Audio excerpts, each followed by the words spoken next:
이 시간 우리에게 주시는 하나님의 말씀 함께 보도록 하겠습니다. 구약 성경 938쪽에 있는 잠언 24장 우리 16절로 18절의 말씀입니다. 한 절씩 교독하시고 마지막 18절을 함께 합독하도록 하겠습니다. 대저 의인은 7번 넘어질지라도 다시 일어나려니와 악인은 재앙으로 말미암아 엎드러지느니라. 여호와께서 이것을 보시고 기뻐하지 아니하사 그의 진노를 그에게서 옮기실까 두려우니라. 아멘. 우리 잠언 24장 16절로 18절의 말씀을 토대로 일으키시는 하나님이라는 제목으로 여러분들과 함께 말씀의 은혜를 나누도록 하겠습니다. 최근 들어 원하든 원치 않든 우리의 어떤 상황과 관계없이 자연적으로 또 뭔가 우리가 힘쓸 수 없을 조차 뭔가 생겨나는 그런 재앙과 어려움들이 많이 좀 온 나라에 또 세계에 그런 재앙들이 자꾸 찾아오는 것 같습니다. 그래서 오늘 우리가 읽은 이 잠언 24장의 말씀은 사실은 이 솔로몬의 잠언 프로버브스라고 하는 어떤 격언의 말씀이기도 하지만 그럼에도 불구하고 오늘 이 귀한 말씀을 읽는 것만으로도 우리가 굳이 깊이 묵상하지 않더라도 그냥 문자에서 주는 그런 깊은 은혜들이 있다고 하는 것입니다. 그런 의미에서 오늘 우리가 읽은 이 말씀을 통해서 오늘 하루를 살아가는 우리 귀한 성도님들에게 하나님의 거룩한 약속과 또 그 약속의 성취들이 이루어지는 그런 놀라운 말씀, 또 기적의 말씀이 되기를 주님의 이름으로 축복합니다. 먼저 첫 번째로 오늘 말씀을 통해서 우리에게 주시는 귀한 메시지가 있습니다. 우리 주변에 재앙이라고 판단될 만한 상황들이 항상 있지만 그때마다 하나님께서 우리를 일으켜 세워주신다라고 하는 것입니다. 믿으십니까? 맞습니다. 하나님께서 우리의 주변의 상황에 우리가 원하든 원치 않든 그런 일련의 많은 재앙과 고난들이 있지요. 그런 많은 재앙과 고난들이 있지만 여전히 낙심할 자만 존재하는 것이 아니라 그 낙심할 자를 다시 일으켜 세우시는 하나님의 능력이 있는 줄로 믿습니다. 어제 날짜로 우리나라의 코로나19 확진자가 14,366명이 되었다고 합니다.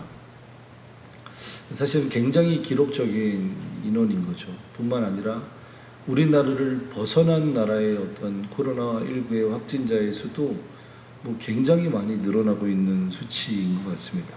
우리나라는 사망자가 301명이나 나오게 되었고 뿐만 아니라 지금은 엎친 데 덮친 격으로 이 대만으로부터 시작된 이 태풍 하스핏이라고 하는 이 태풍이 어제부터 천천히 북상해서 이제 상해 쪽으로 흘러갔지만 이 남태평양의 고기압과 이 시베리아 쪽에서 내려오는 이 열기들이 한데 뭉쳐 있다 보니까 중부 내륙 지방에 아주 기록적인 비들이 내렸습니다.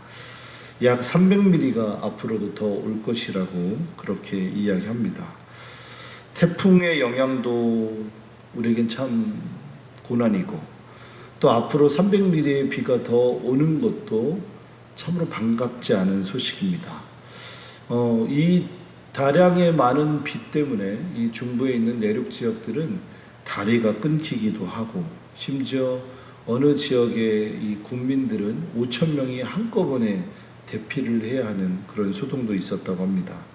뿐만 아니라 아파트의 지하와 1층의 주차장 이 안과 또 내외 이 벽들이 다 침수가 되어서 집안에 있는 그 1층에 사시는 분들의 가전제품이나 그런 집기류들이 많이 또 침수되는 정말 기억하고 싶지 않은 재앙 또 고난들이 곳곳에 많이 있었다고 합니다. 사실 이런 것들은 우리가 막을 수 있을 것 같지만 사실은 막을 수 있는 재앙이 아니죠. 뿐만 아니라 우리가 이겨내고 싶다고 해서 이겨낼 수 있는 것도 분명 아닐 것입니다.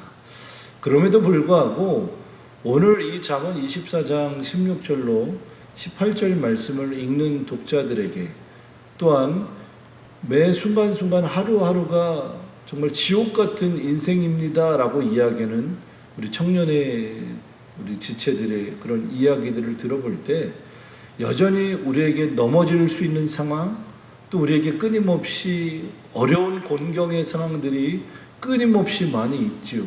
건강의 문제로 또는 경제적인 문제로 끊임없이 그런 상황들이 우리가 원하든 원치 않든 항상 도래했는데, 그럼에도 불구하고 성경은 그런 고난과 재앙과 어려운 시기를 살아가는 믿음의 교우들에게 이렇게 교훈해 주는 것입니다. 신약 성경 히브리서 12장 11절의 말씀에 보니까 아주 은혜로운 이런 말씀이 있습니다. 히브리서 12장 11절을 제가 대신 한번 읽어드리겠습니다. 무릇 징계가 당시에는 즐거워 보이지 않고 슬퍼 보이나 후에 그로 말미암아 연단받은 자들은 의와 평강의 열매를 맺느니라. 아멘이십니까? 예, 맞습니다. 아멘입니다. 무릇 징계가 당시에는 당연히 즐거워 보이지 않죠. 그런데 슬퍼 보이는 것이 맞는데 이것을 잘 이긴 후에는 연단받은 자들에게는 평강의 열매들이 맺어질 것이다 라고 말씀하고 있는 것입니다. 우리 믿음의 사람들이 신앙생활 하는 데 있어서 이 긍정적인 하나님의 은혜들을 우리가 자꾸 고백하게 되는 이유가 여기에 있는 거 아니겠습니까? 넘어지고 자빠지고 깨지고 부셔져서 우리의 몸, 우리의 영, 또 우리의 심령 곳곳에 상처투성인데 하나님께서 오늘 말씀을 통해서도 얘기하고 계시는 것처럼 우리에게 슬픈 상황들이 너무나도 많은데 그럼에도 불구하고 이 시기를 잘 견디는 자들에게는 의와 평강의 열매를 맺게 하시겠다라고 말씀하는 겁니다. 이것이 은혜인 줄로 믿습니다. 이것이 복음인 줄로 믿습니다. 뿐만 아니라요, 오늘 잠언의 기자는 16절의 말씀에 이렇게 기록합니다. 대저 의인은 7번 넘어질지라도 다시 일어나려니와 라고 이야기합니다. 7번 넘어져도요, 의인은 다시 일어난대요. 누구의 힘으로 일어납니까? 하나님의 힘으로. 누구의 힘으로 일어납니까? 주님의 힘으로. 누구의 힘으로 일어납니까? 그 한 지체를, 한 성도님을 위해서 간절히 기도하는 그런 많은 중보 기도자의 기도들이 모여 하나님의 마음을 감동케 하고 그 감동된 마음이 하나님의 은혜로 충만하게 내려져서 이 땅을 살아가는 성도님들에게 살 이유와 희망의 이유를 찾게 되는 것입니다. 그것이 은혜인 것 같습니다. 최근에 청년들이 참 가끔 통화를 이렇게 하다 보면 목사님 정말 힘들어요 라는 이야기를 많이 합니다. 근데 그 힘들어요 라고 이야기하는 대상들이 각각 다릅니다. 이제 갓 대학을 시작한, 대학을 들어간 우리 새내기들, 대학생들은 이 대학이라고 하는 캠퍼스의 문화를 경험하게 될 줄 알았는데 이 비대면 이 줌 클라우드 온라인을 통해서 수업을 듣다 보니까 이 학교 다니는 느낌을 전혀 모르겠다라는 거예요. 그냥 고등학교의 연장 같다라고 이야기하고, 이제 대학을 졸업을 앞둔 우리 취업 준비생들 같은 경우는 목사님 또 너무 힘듭니다. 그리고 왜 힘들까라고 물어보면 이 취업을 해야 되는데 공기업과 대기업들이 마치 우리가 대학을 들어가듯이 정시 때마다 그 같은 시기 때마다 뭐 많은 인원들의 이 직원들을 뽑았는데 이제는 그렇게 뽑지 않는다고 합니다. 그러니까 갑자기 어느 날 수시 모집하듯이 공고를 올려서 적은 인원, 그리고 이미 대학을 졸업해서 이제 전문화가 되어가고 있는 그런 찰나에 있는 분들을 뽑는다고 합니다. 그러니까 4년 동안 또 뭐 대학원 공부하는 뭐 더 많은 그 연장의 기간 동안 열심히 공부를 했는데 그 공부에 대한 어떤 시작점들을 출발해야 되는데 그것 자체도 안 되니까 목사님 너무 힘듭니다. 그럽니다. 또 어떤 청년들은 가지고 있는 열심히 모은 자본들을 모아서 이 음식점을 개업을 했는데 개업과 동시에 코로나가 짠하고 터지면서 너무 힘듭니다 라고 이야기합니다. 그때마다 제가 방금 읽었던 이 잠언의 말씀과 이 히브리서의 말씀을 같이 이야기합니다. 젊다는 게 무엇이냐?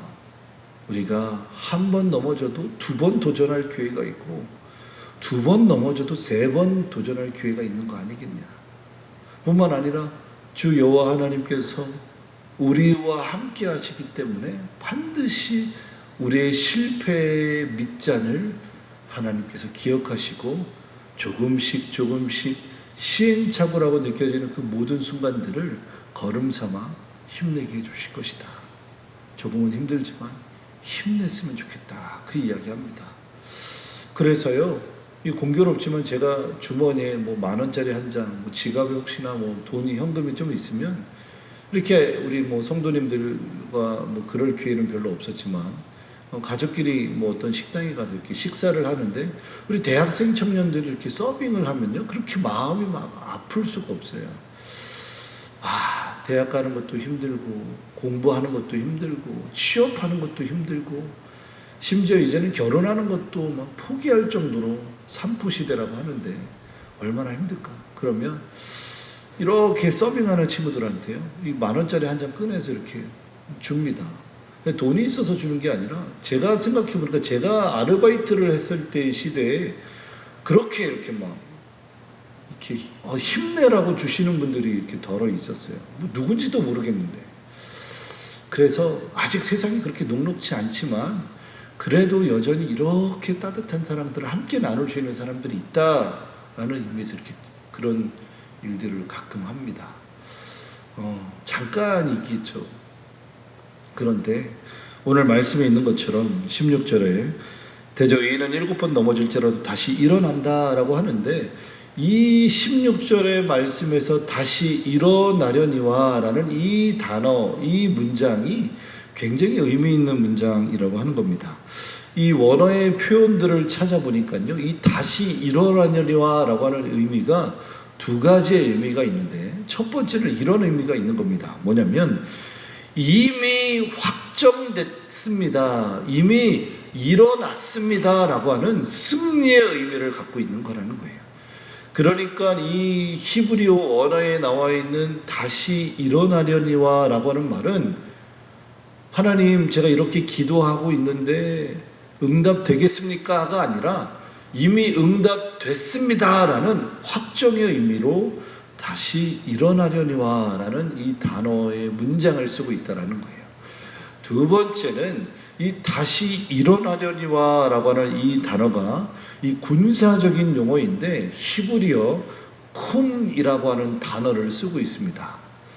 군사적인 용어로 어떤 이 단어의 의미가 있는가라고 보니까 전쟁을 치르게 될 때 승리하게 된다라는 그런 의미로 이 단어가 쓰여지고 있다라고 하는 거예요. 그러니까 두 가지 의미를 다시 한번 종합해 보면 내가 어떤 하나님 앞에 간절한 기도들을 하고 있는데 상황은 넘어져 있긴 하지만 이 다시 일어나려니와 라고 하는 말은 이미 승리했습니다라는 이 확신의 메시지와 두 번째는 이미 전쟁에서 이겼습니다라는 이 두 가지의 의미들을 다 함축적으로 가지고 있는 이 단어가 한글 성경에서는 다시 일어나려니와 라고 이야기하고 있다는 거예요. 넘어졌다라고 하는 것은 다시금 일어날 수 있는 상황들을 제한하는 단어죠. 그렇죠? 넘어졌다라고 하는 것은 희망을 볼 수 없는 상황들을 이야기하지만 앞에 16절에 있는 말씀처럼 대저 의인은 7번 넘어진다라는 이 표현에 넘어졌다, 끝났다, 힘들다, 아파 죽겠다 이런 의미들을 이야기하고 있지만 이 뒤에 이어서 나오는 다시 일어나려니와 라는 이 단어는 이미 일어났습니다. 그리고 이미 승리했습니다. 라는 확정의 의미와 전쟁의 군사적인 용어로 승리했습니다 라는 그런 의미들을 모두 가지고 있다라고 하는 겁니다. 믿으십니까? 우리 제주영락교회 모든 성도님들이요, 다 일어나신 그런 은혜들이 있기를 축복합니다. 뿐만 아니라 모든 전쟁에서 넘어지는 것을 두려워하지 않기를 축복합니다. 그리고 승리케 하시는 그 하나님의 손을 붙잡고 우리의 언어, 우리의 행동, 우리의 태도가 승리하는 사람의 행동들을 취할 수 있기를 축복합니다. 저는요, 이 제주영락교회에서 사역을 하는 동안 제 눈에, 제 귀에, 제 머릿속에 정말 많은 것들을 담아두는데요. 그 중에 하나는 제 마음속에 오래도록 기억에 남는 것 중에 하나는 우리 성도님들의 웃음의 그런 모습과 소리입니다. 너무 힘든데도 불구하고 목사님, 하나님이 함께 하실 겁니다 라고 말씀하시면서 웃으시면서 그 이야기 하시는 그 메시지가 저에게는 참 많은 기억과 또 기도해야 될 제목들로 느껴집니다. 교구장이니까 아무래도 성도님들의 속상함들을 다 알지 않겠습니까? 그러면 기쁜 일도 있고 힘든 일도 있긴 하겠지만, 그럼에도 불구하고 그 힘든 일들을 이겨내고 목사님, 하나님이 해결해 주실 것입니다, 그렇게 웃으면서 기도할 때, 와, 우리 장로님, 우리 권사님, 우리 집사님, 이 하나님의 은혜의 어떤 영적인 내공이 보통이 아니시다, 웃으면서까지 저렇게 얘기할 수 있는 여유는 하나님을 믿고 신뢰하기 때문에 가능한 것 아닌가, 그런 마음들을 갖게 됩니다. 그러니까 그 웃음의 그 승리자의 그 고백이 저에겐 참 오래도록 한 분 한 분의 그 얼굴들이 기억에 남습니다. 우리 그리스도인들은 끝을 향해 가는 사람처럼 보이지만 과거 로마 카타콤 시대에 우리 그리스도인이라 불려졌던 사람들이 그토록 많은 핍박들을 받지 않았습니까? 그럼에도 불구하고 나는 하나님을 믿는 백성입니다 라고 하는, 그리고 예수 그리스도는 구세주입니다 라고 표현했던 익투스라는 표현을 통해서 우리의 신앙들을 끝까지 드러내지 않았겠습니까? 우리들 안에 그런 승리의 고백, 승리의 하루를 살아가는 우리 귀한 성도님들 되기를 간절히 축복합니다. 이 시간 우리가 말씀을 기억하며 하나님 앞에 기도하겠습니다. 우리 주변에 재앙이라고 판단될 많은 순간들이 있지만 그럼에도 불구하고 하나님께서 우리를 일으켜 세워주심을 믿습니다.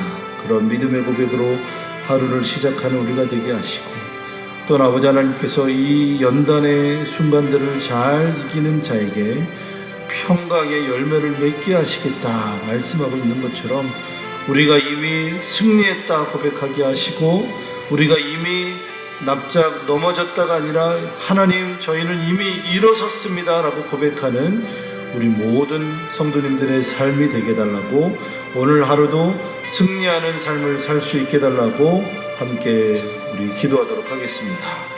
사랑과 은혜가 충만하신 아버지 하나님, 하루하루를 살아가는 우리 많은 성도님들의 삶을 기억합니다. 힘들고 지치고 또 여러 가지 알 수 없는 인생의 쓴잔을 경험하고 있는 성도님들이 계십니까? 하나님께서 이 시간 우리 모두의 기도를 들으시고 하나님께서 속히 응답하여 주시옵소서. 그래서 아버지 하나님, 하루하루가 고난이요 인생의 어려움이라 말하고 있는 많은 성도님들의 삶 속에 승리의 하나님을 찬양하며 감사의 고백을 기꺼이 아뢰며 그 입술의 권세로 말미암아 감사합니다, 승리했습니다, 하나님의 은혜입니다 라고 고백하는 우리 귀한 성도님들의 하루의 삶이 되게 하여 주시옵소서. 의인은 7번 넘어지지만 다시 일어난다 라고 말씀하고 계시는 것처럼 그 말씀을 인하여 오늘도 연단 가운데서 의의 평강들을 기다리는 우리 귀한 성도님들이 되게 하여 주시옵소서. 물질의 문제로 힘겨워하는 이들이 있습니까? 물질의 문제들이 열려지는 역사를 경험하게 하여 주시고, 건강의 문제로 한 치 앞도 바라볼 수 없어 하나님의 은혜를 구하는 귀한 성도님들이 있습니까? 그리스도 예수 이름으로 명하노니 모든 건강들이 회복되게 하여 주시옵소서. 사업의 문제로 주님 앞에 지혜를 구하는 이들이 있습니까? 주님께서 그 사업에도 지혜를 주시고 명철을 주시고 관계되는 모든 믿음의 관계들을 허락하여 주셔서 승리의 하나님을 바라보며 믿음으로 한 걸음 한 걸음 내딛을 수 있도록 은혜를 내리어 주시옵소서. 매 순간순간마다 우리가 주님 앞에 구하는 모든 기도 제목 가운데 함께 하시며 합력하여 선을 이루실 그 하나님의 놀라운 사랑 가운데 서게 하여 주시옵소서. 감사드리며 예수 그리스도 이름으로 기도드립니다. 아멘. 이제는 우리 주 예수 그리스도의 크신 은혜와 하나님 아버지의 극진하신 사랑과 성령 하나님의 내주교통 역사하심의 은혜가 오늘도 하루의 삶을 살아가는 귀한 성도님들의 삶 속에 다시금 일으켜 세워주시겠다 말씀하시는 그 약속의 하나님의 말씀을 붙잡고 나아가는 귀한 성도님들의 삶 위에 또한 아버지 하나님 이 땅을 살아가는 많은 청년들의 삶 가운데 군대의 문제로 또는 자신의 비전의 문제로 또는 한 치 앞도 몰라 하루하루를 살아가는 청년들과 모든 성도님들의 삶 위에 또한 세계와 열방에 흩어져 하나님의 복음을 증거하며 이 땅 가운데 하나님의 십자가를 세워가는 우리 제주영락교회 모든 파송 선교사님들과 협력 선교사님들을 위해 또한 전 세계에 흩어져 하나님의 복음을 증거하는 귀한 선교사님들의 가정 위해 이제로부터 영원토록 함께 하시길 간절히 축원하옵나이다. 아멘.